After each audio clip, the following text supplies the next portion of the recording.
Many new bike frames come with great protection on the down tube as well as a chainstay. It sure beats adding a bunch of 3M insulation tape, which is troublesome to remove after it melts in the desert heat. The Salsa Cassidy frame does have a down tube protector, but it only provides protection on the lower section. When the loose rocks start flying, how do I protect the rest of the bike? After we saw the clear bra material did for the Airstream, Emily and I told ourselves, when we get our next new bikes, we should cover our frames with this stuff.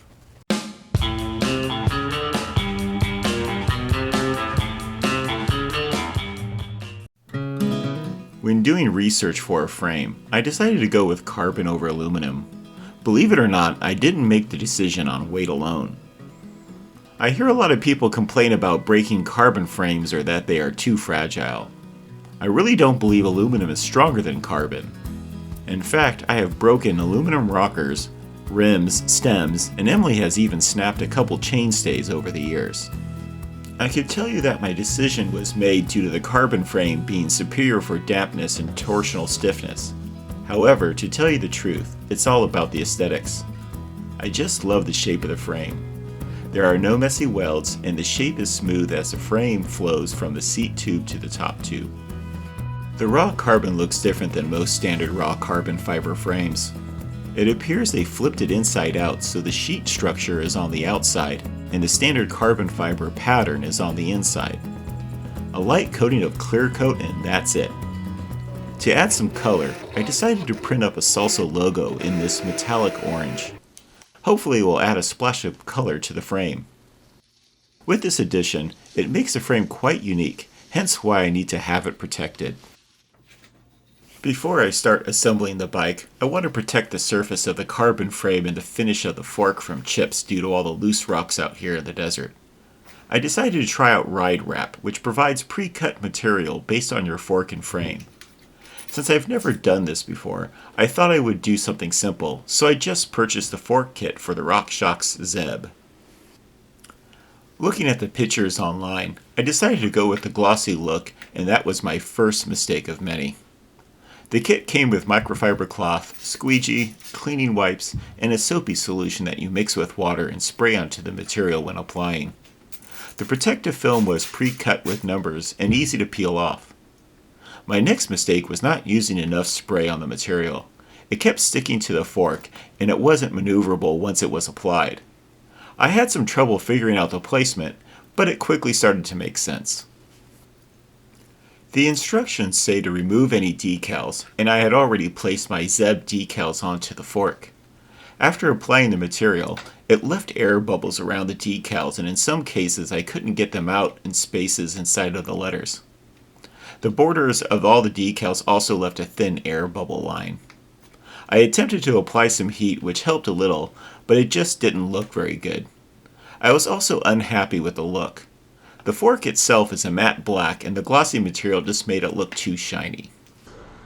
When it came to the frame, instead of attempting this myself, RPM, our Airstream detailing sponsor, came to the rescue.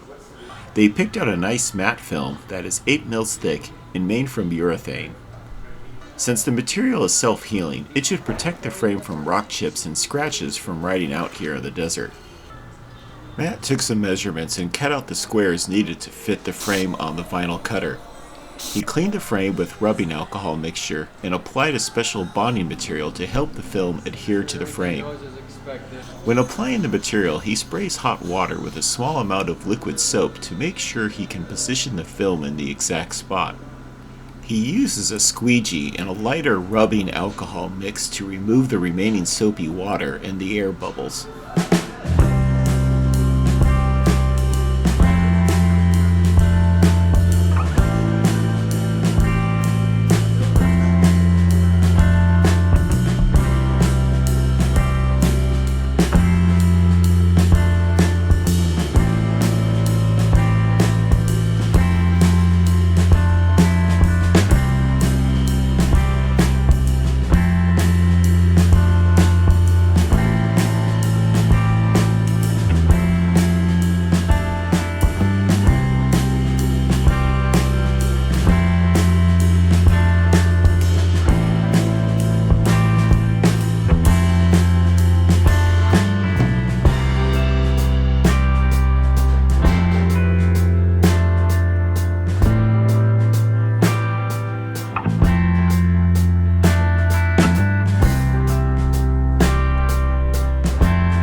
Scott is an artist. The curves of the carbon frame require the material to be heated and stretched. He cut around the mount bosses by hand and left a perfectly straight seam down the middle. He placed the film on the down tube, cutting around the frame protection cover. He also placed the PPF on the top tube to protect the frame from light batteries and the wear and tear of just standing over the bike.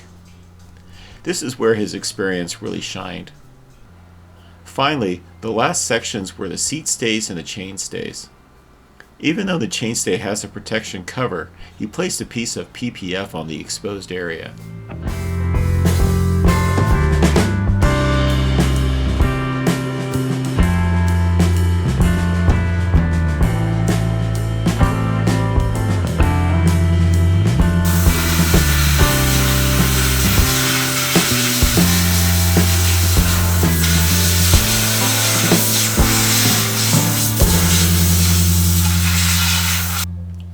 The finished frame just looks incredible. I can barely see the material, and the texture of the raw carbon looks the same. It took Matt about 3 hours to complete the job, and I highly recommend you contact RPM for a quote. They had some extra PPF, so I brought it home, and I'll try the fork again.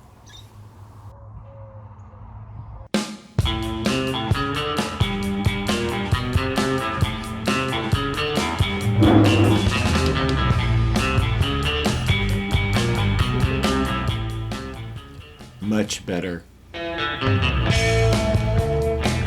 In the next video, I'll start building the bike, so be sure to like and subscribe.